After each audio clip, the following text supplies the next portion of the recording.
নমস্কার বন্ধুরা, আরও একটি নতুন পর্বে আপনাদের সবাইকে স্বাগত। আজ আমি আপনাদের তৈরি করে দেখাবো কোনো রকম চালের গুঁড়ি তৈরি করা ঝামেলা ছাড়া বাড়িতে থাকা চাল দিয়ে গ্যাস ওভেনে এবং অ্যালুমিনিয়াম কড়াইতে কিভাবে আপনারা সফট চিতই পিঠে বা আজকে পিঠে তৈরি করবেন। সম্পূর্ণ রেসিপি আপনারা দেখুন, তাহলে আপনারা বুঝতে পারবেন এত সহজ পদ্ধতিতে এত নরম তুলতুলে এবং এত সুস্বাদু তৈরি হয় আপনারা ভাবতেই পারবেন না। আর ভিতরটাও ঠিক ততটাই জালিদার তৈরি হয়। তো বন্ধুরা, আর বেশি কথা না বলে শুরু করা যাক আমার আজকের এই ভিডিওটি। তো বন্ধুরা, আপনাদের বলে দিচ্ছি ভিডিওটি শুরু করার আগে, এর আগে আমি 3-4 ধরনের আপনাদের সঙ্গে চিতই পিঠের রেসিপি শেয়ার করেছি। আপনারা চাইলে সেই সমস্ত রেসিপিগুলো দেখে নিতে পারেন, নিচে ডেসক্রিপশন বক্সে লিংক দিয়ে দেব। এবার বন্ধুরা আপনাদের দেখিয়ে দিচ্ছি পিঠে তৈরি করার জন্য আমি এখানে নিয়েছি মেজারিং কাপের 1 কাপ পরিমাণ সিদ্ধ চাল। রেগুলার যে আমরা ভাত রান্না করি সেই চাল এখানে ভিজিয়ে নিয়েছি প্রায় 8 থেকে 9 ঘন্টা মতো। অবশ্যই কিন্তু সিদ্ধ চালটাকে একটু বেশিক্ষণ ধরে ভিজাতে হবে। আর নিয়েছি ওপর দিকে 1 কাপ পরিমাণ আতপ চাল। আতপ চালটাকে কিন্তু খুব বেশিক্ষণ ধরে ভেজানোর প্রয়োজন নেই, 5 থেকে 6 ঘন্টা ভিজিয়ে নিলেই হবে বা 2 ঘন্টা ভিজালেও হবে। তো যাই হোক, আমি এখানে 2 ধরনেরই চাল নিয়েছি, আপনারা চাইলে 1 ধরনেরও চাল নিতে পারেন। তবে কিন্তু দুটো চাল মিশিয়ে পিঠেটা তৈরি করলে খেতে বেশি ভালো টেস্ট হবে। এবার একটি গ্রাইন্ডিং জারের মধ্যে প্রথমে আমি সিদ্ধ চালগুলোকে বেটে নিলাম প্রায় 1/2 কাপ পরিমাণ জল দিয়ে। তো প্রথমে অল্প পরিমাণে জল দিয়ে এইভাবে একটু ঘন করে পেস্ট তৈরি করে নিতে হবে। আর প্রথমে যদি খুব বেশি জল দিয়ে দেন সেক্ষেত্রে কিন্তু পেস্ট তৈরি করতে কিন্তু অসুবিধা হবে। তো আমি এখানে পরিমাণ মতো জল দিয়ে দুটো চালেরই খুব ভালোভাবে স্মুথ পেস্ট করে নিলাম। এবার এর মধ্যে দিয়ে দিলাম 1 টেবিল চামচ পরিমাণ নুন। নুনটা অবশ্যই আপনারা নিজেদের টেস্ট অনুযায়ী দেবেন। নুনটা দিয়ে দেওয়ার পর খুব ভালোভাবে ফেটিয়ে নিতে হবে। এখানে আমাদের প্রায় মিনিট 5 ধরে ফেটিয়ে নিতে হবে, এতে করে পিঠেগুলো খুব ভালো তৈরি হবে আর এবং দুটো চালের ব্যাটারও খুব ভালোভাবে মিশে যাবে একসাথে। এবার এর মধ্যে দিয়ে দিলাম প্রায় 1/2 কাপ পরিমাণ গরম জল। অবশ্যই এখানে কিন্তু গরম জল ব্যবহার করবেন, এতে করে পিঠেগুলো খুব ভালো সফট তৈরি হবে। গরম জল দিয়ে দেওয়ার পর আবারও এটিকে খুব ভালোভাবে মিশিয়ে নিলাম। এবার আপনাদেরকে দেখিয়ে দেব ব্যাটারের ঘনত্বটা ঠিক কিভাবে রাখতে হবে।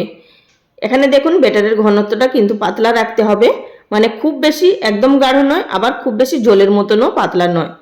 তো আশা করি দেখে বুঝতে পারছেন কিভাবে রাখতে হবে। যেভাবে চাল নেবেন সেই অনুযায়ী কিন্তু এখানে জলটা ব্যবহার করতে হবে।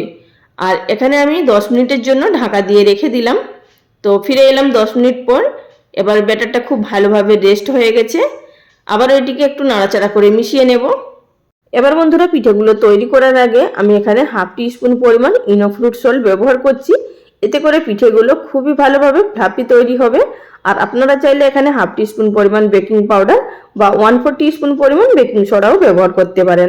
আর যদি কিছু না দিয়েও তৈরি করেন, সেই রেসিপিও আমার চ্যানেলে 2 ধরনের আপলোড করা আছে, অবশ্যই আপনারা সেগুলো দেখে নেবেন। তো বন্ধুরা, এখানে আমি 1/2 টিস্পুন ইনো ফ্রুট সল্ট মিশিয়ে দেওয়ার পর এবার চলে যাব সরাসরি কিন্তু তৈরি করার পদ্ধতিতে। ইনোটা দেওয়ার পরে কিন্তু আমাদের এই ব্যাটারটিকে আর রাখা যাবে না। গ্যাস ওভেনের উপরে একটি কড়াই বসিয়ে প্রথমে হালকা একটু তেল ব্রাশ করে নেব। তো দেখতেই পাচ্ছেন যে এক্সট্রা যে তেলটা বেঁচে যাচ্ছে সেটিকেও কিন্তু আমি এখানে তুলে নেব। শুধুমাত্র কড়াইটাকে আমাদের একটু অয়েলি তৈরি করে নিতে হবে। এবার গ্যাসের ফ্লেম হাইতে থাকা অবস্থাতে এর মধ্যে দিয়ে দেব 1 হাতা পরিমাণ ব্যাটার। অবশ্যই কিন্তু মনে রাখবেন কড়াটা কিন্তু খুব ভালোভাবে গরম হতে হবে, তা না হলে কিন্তু পিঠেগুলো একদমই ভালো হবে না। তো কড়াটাকে ভালোভাবে গরম করে নেওয়ার পর এর মধ্যে দিয়ে দিলাম 1 থেকে 1.5 হাতা পরিমাণ ব্যাটার। ব্যাটারটা দিয়ে আমি এখানে একটি ছোট ঢাকনা দিয়ে ঢাকা দিয়ে দিচ্ছি। আর আপনাদের কাছে যদি ছোট ঢাকনা থাকে অবশ্যই দিয়ে দেবেন, আমার কাছে ছিল না তাই আমি এখানে একটি অ্যালুমিনিয়ামের বাটি ঢাকা দিয়ে দিয়েছি। আর বড় যদি ঢাকনা দেন সেক্ষেত্রে কিন্তু পিঠেগুলো ভালোভাবে ফুলে উঠবে না। এইভাবে ছোট ঢাকনা দিয়ে এটিকে ঢাকা দিয়ে চারিদিকে একটুখানি জল ছড়িয়ে দিতে হবে, এতে করে পিঠেগুলো খুব ভালোভাবে ফুলে উঠবে। আর আপনারা চাইলে কিন্তু ভিজে কাপড়ও চারিদিকে জড়িয়ে দিতে পারেন। তো এটিকে প্রায় 30 সেকেন্ড মতো রেখে নেব মিডিয়াম টু হাই ফ্লেমে। তো 30 সেকেন্ডের পর আবারও একটু জলের ছিটা দিয়ে নেব। তো প্রায় এটি আমাদের 35 থেকে 40 সেকেন্ডের মধ্যে কিন্তু এক একটা পিঠা তৈরি হয়ে যাবে। মানে মোটামুটি আপনারা ধরে রাখুন মিনিট খানিকের মধ্যেই কিন্তু পিঠাটা একদম পারফেক্টভাবে তৈরি হয়ে যাবে আর অনায়াসে কিন্তু কড়া থেকে বেরিয়ে আসবে। তো দেখতেই পাচ্ছেন এখানে আমাদের খুবই সুন্দরভাবে একটি পিঠে তৈরি হয়ে গেল। তো একই রকম পদ্ধতিতে আমি আপনাদেরকে আরও একটি পিঠে তৈরি করে দেখিয়ে দিচ্ছি। প্রথমে হাই ফ্লেমে রাখতে হবে, তেলটিকে ব্রাশ করে দেওয়ার পর এবারে পরিমাণ মতো ব্যাটার দিয়ে এটিকে মিডিয়াম টু হাই ফ্লেমে রেখে ঢাকা দিয়ে আবার একটু জলের ছিটা দিয়ে নিতে হবে। বন্ধুরা, আপনারা বিশ্বাস করুন, এই পিঠেটি তৈরি করা এত সহজ আর এতটাই সুস্বাদু হয়।